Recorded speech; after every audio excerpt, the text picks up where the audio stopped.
Bismillahirrahmanirrahim.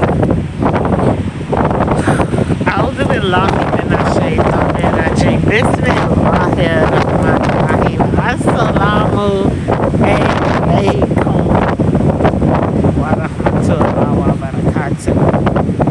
Okay, so I love reading books, autobiographies of musicians. So,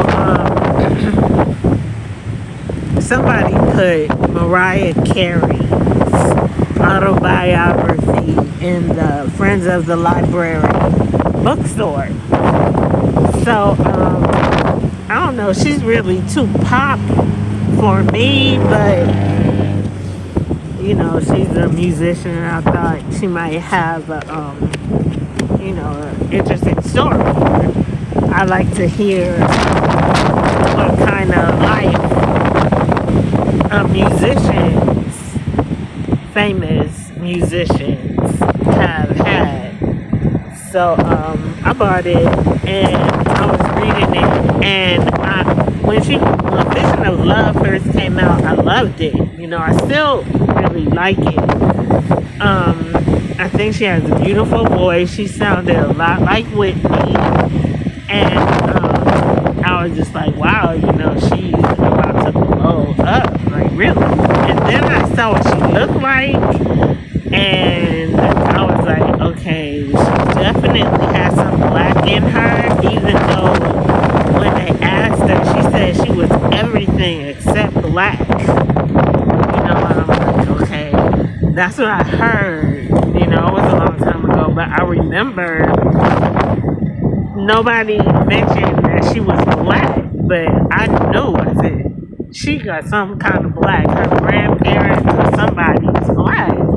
So reading the book, the only good thing is that I found out her father was black and her mother was white. So she also has an older brother and an older sister.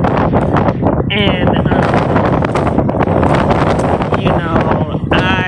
posted something. It was really, really sad. I'm crying. And then I posted something about it, and deep down I was feeling like, why are you making so many excuses for empathizing with her?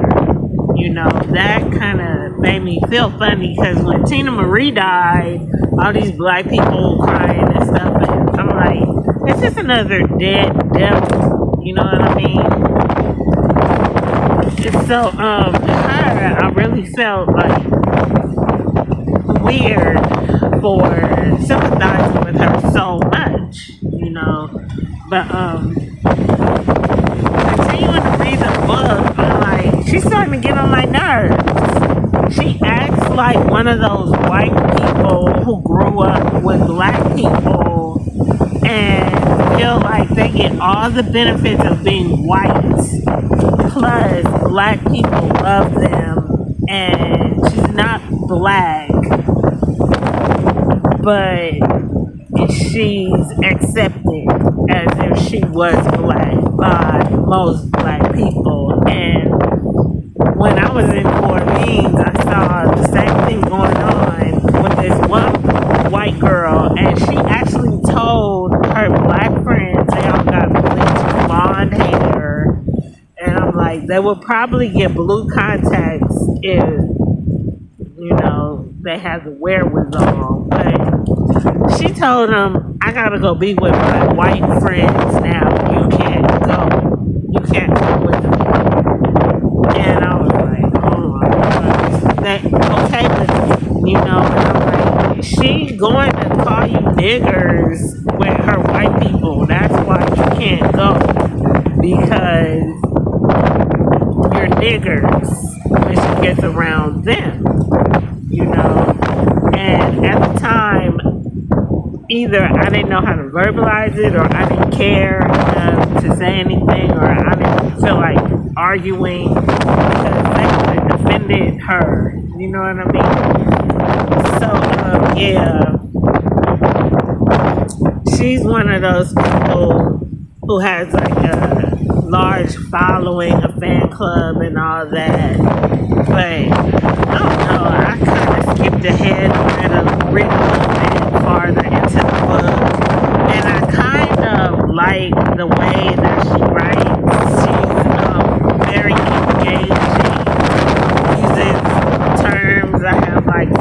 words that I even did this to the book cover because I don't want people knowing I'm reading her book, you know, because I'm looking at me like, oh, you like Mariah Carey, you know, or something.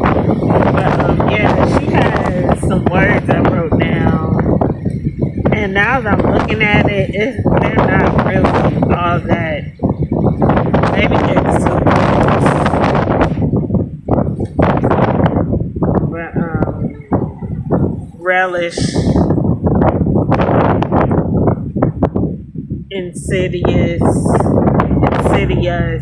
you know. She's kind of a good writer, and I went back and listened to some of her songs, like the Christmas song. Everybody is like, she's gonna knock Nat King Cole. She didn't even mention Donny Hathaway this Christmas when she was talking about how she writes her own songs, which to me is so crucially important because you can have all the talent in the world, but what are you going to do with it? You singing songs that other people made famous, that's not going to help you. Can you come up with a song that is yours? You make the song famous. You know what I mean? It's not eventually, I feel like it should get to the point where the song is more famous. The song becomes a standard, and you become, you can sing like tons of your own songs, you know what I mean? If you get to that point where people start writing songs with you in mind, you know. And another thing that really irked me because I love jazz so much, she was talking about when she was younger, her mother was an opera singer, but they lived in New York, so it was all these jazz musicians around, and she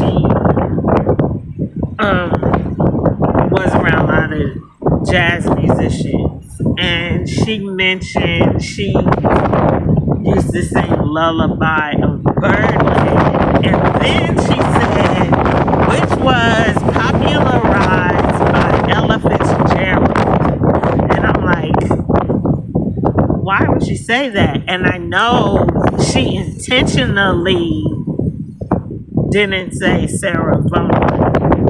And she knows because Errol Garner wrote.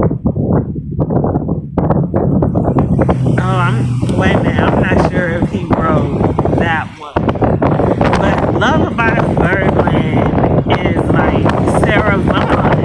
If you look up Lullaby of Birdland, Sarah Vaughan is gonna come up. And she knows it because in the book, I'm gonna read it.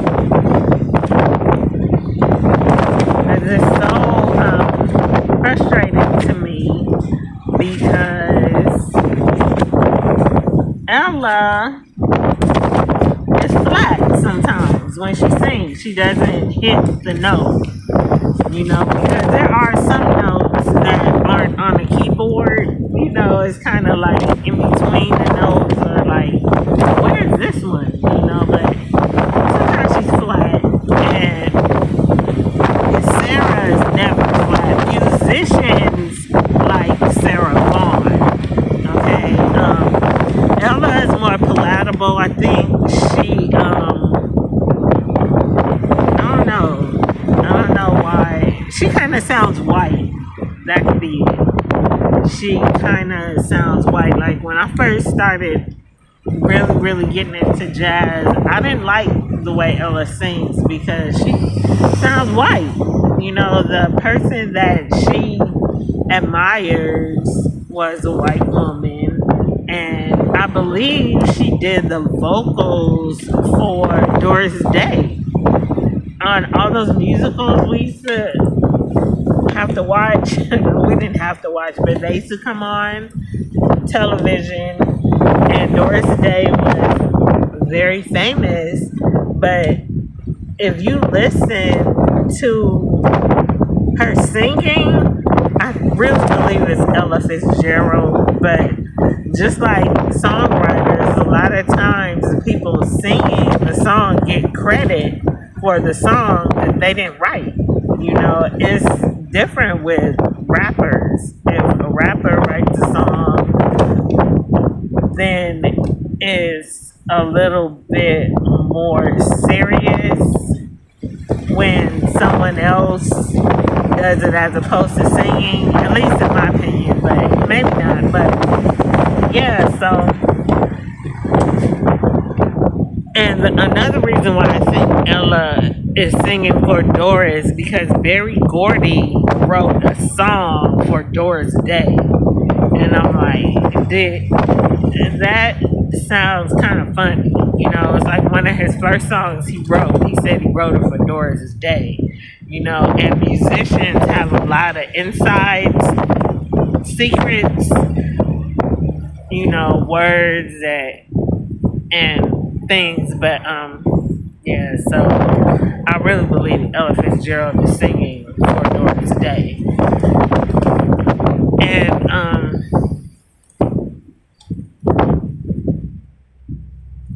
Ella doesn't really pay attention to the lyrics that she's singing, which is so frustrating. And when she sings The Very Thought of You, I think it is, and she says, I'm happy as a king. And I'm like, but anyway, so this is what she says. When I would sit with him and sing, we were just two musicians working together. He taught me jazz classics, and one of the first songs I remember learning was Lullaby of Birdland, made famous by the great Ella Fitzgerald. That's not one of Ella Fitzgerald's songs. You know, she and Lewis have like 2 albums of jazz standards. She got a Cole Porter songbook. She got all these songbooks, but Lullaby of Birdland is not one of her songs that she made famous. Sarah Vaughan is scatting da da da da dee dee dee dee dee shooby dooby doo dee dee. Oh love, and that's part of the song, her scatting, Sarah Vaughan part of the song. I will always have a profound respect for Ms. Fitzgerald and all the jazz legends who laid such a fertile musical foundation for musicians of all genres. It was not an easy song at any age, but for me at 12, it was beyond advanced. With its intricate melody full of vocal shifts and changes. That's Sarah. She was classically trained. She never missed a note. She might have got the lyrics wrong, but she's on her tone and everything is so on point. Errol Garner wrote Misty and Tenderly for her. I'm not sure who wrote Lullaby of Birdland. I'm looking up, but it says it was composed for one of the most nimble jazz vocalists of all time. That's not Ella Fitzgerald. Sarah Vaughan had the most range. She had the most variety in her singing. You know, she can hit way, way up here and way, way down there and fluctuate, which is what makes a song beautiful. You know what I mean? It's not just slight variation. It's a lot of variation, a lot of changes and everything. And just for her to intentionally withhold information. And Our Savior Has Arrived, the Honorable Elijah Muhammad, chapter 10, is called Hiding the Truth. And he talks about that as worse than lying. you not telling us the truth, that's worse than flat out lying. Tell us a lie. That's better than not saying nothing when you know the truth. It's better to lie. But she's withholding the truth. It was composed for one of the most nimble jazz vocalists of all time. Nimble. It's easy for me to go through all these different ranges of notes. That's Sarah Vaughan. But yeah, so um usually when this happens when I'm reading a book, and it's kind of sad because I've been doing so well as far as getting through the whole book. I went through a period where I could not complete a book for maybe years. I would be like, it got to the point I'm skipping to the back, the end of the book, to see how it's going to be resolved and if it's worth spending any more of my time on this book. Since I was in New Orleans. Nope. And this book got a part two. It was science fiction about this girl who could turn into a bird. She was like African, but it was like a thing. People could turn into birds. Probably like Maui. I haven't seen that movie because Disney, and I got a big problem with Disney. But I finished Bobby's, I finished Brandy's, and I stopped reading Jermaine's, and I started reading because that's on my phone. And I actually got, I prefer to actually read the book. I like turning pages and all that. But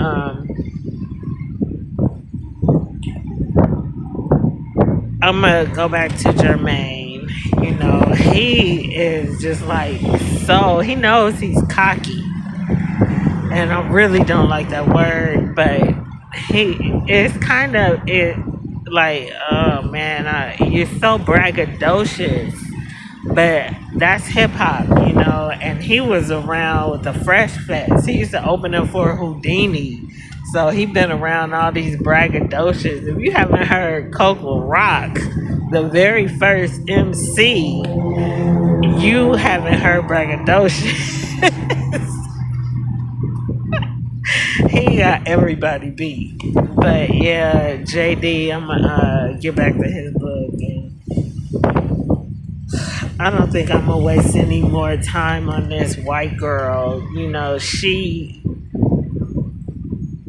was raised more by her white mother than her siblings. She could pass for white. She was more white, light colored hair than her siblings look half black.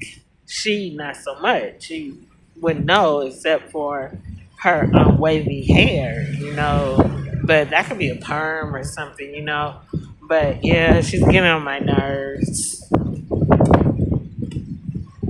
I went and listened to the Christmas song because all I knew was I don't want a lot for Christmas. And then after that, I'm like, then what?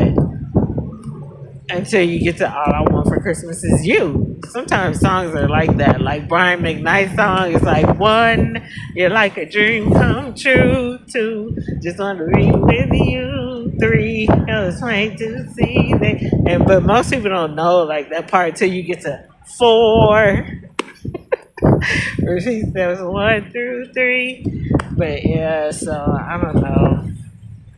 I got my phone back. It was stolen yesterday. I can't believe somebody actually got me because New Orleans taught me how people steal. Like that's some people's occupation. They're con artists.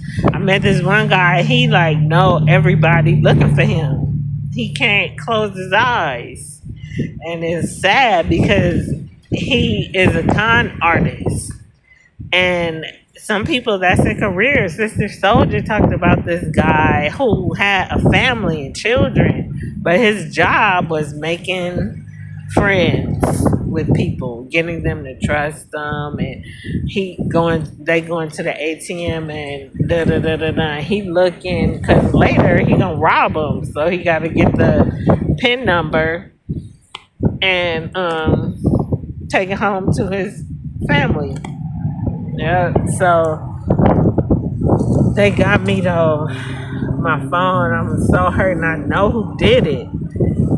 That's the thing, and yeah. But this guy, oh, this how I know who did it, because I'm yelling, I know you got my phone, I know you got my phone, I know you got my phone. I'm walking down the street yelling, give me my phone. I'm following them. I got my crochet hook in my hand, so I'm feeling like, if you don't give me my phone, you about to have a crochet hook down your throat.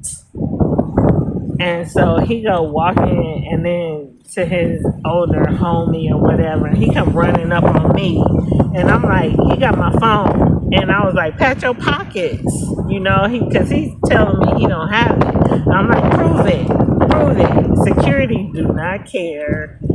And she way back down the street.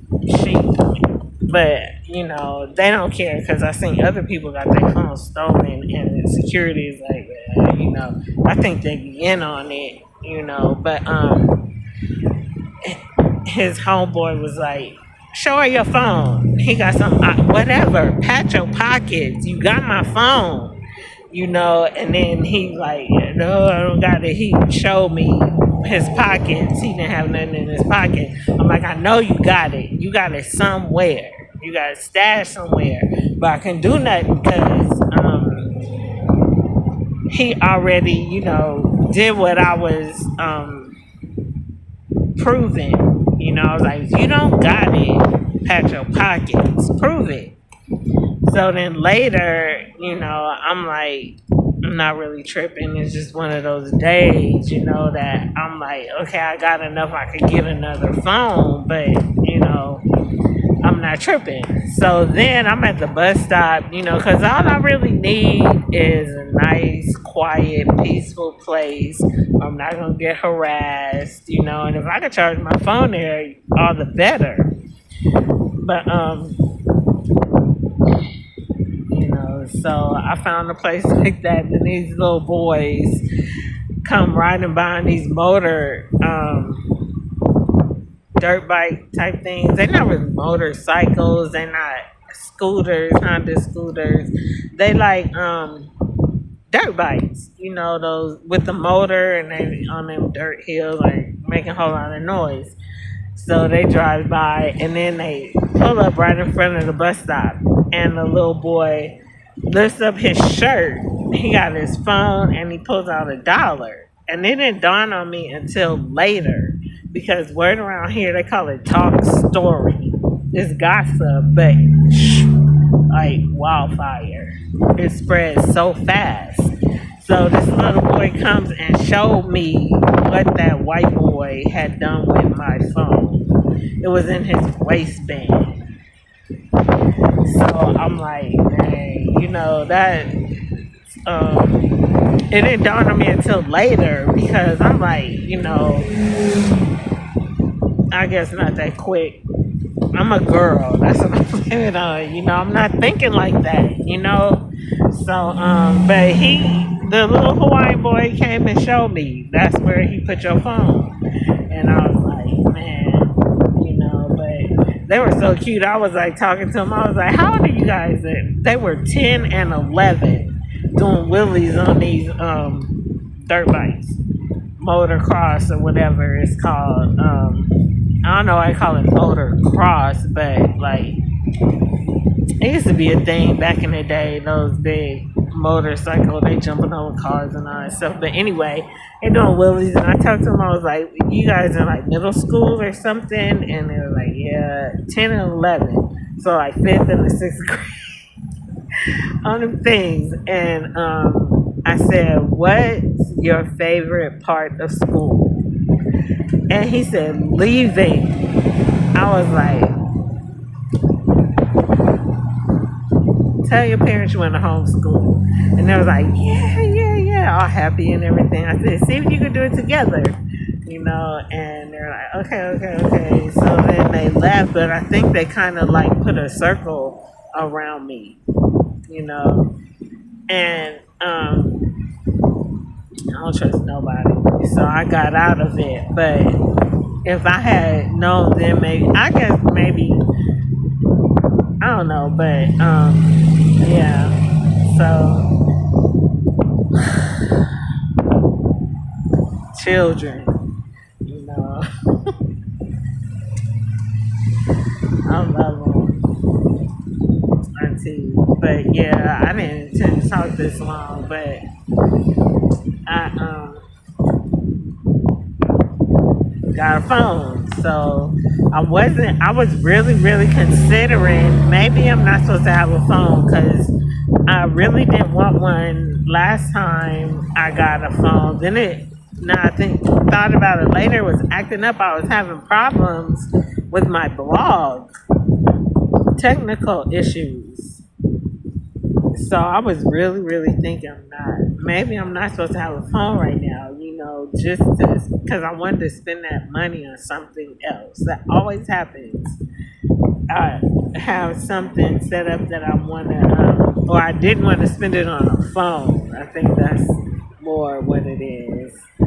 So, I don't know. I got a phone, so I'm making videos.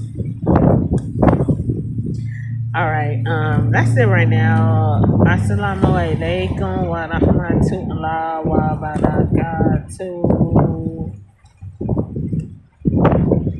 Easier than writing.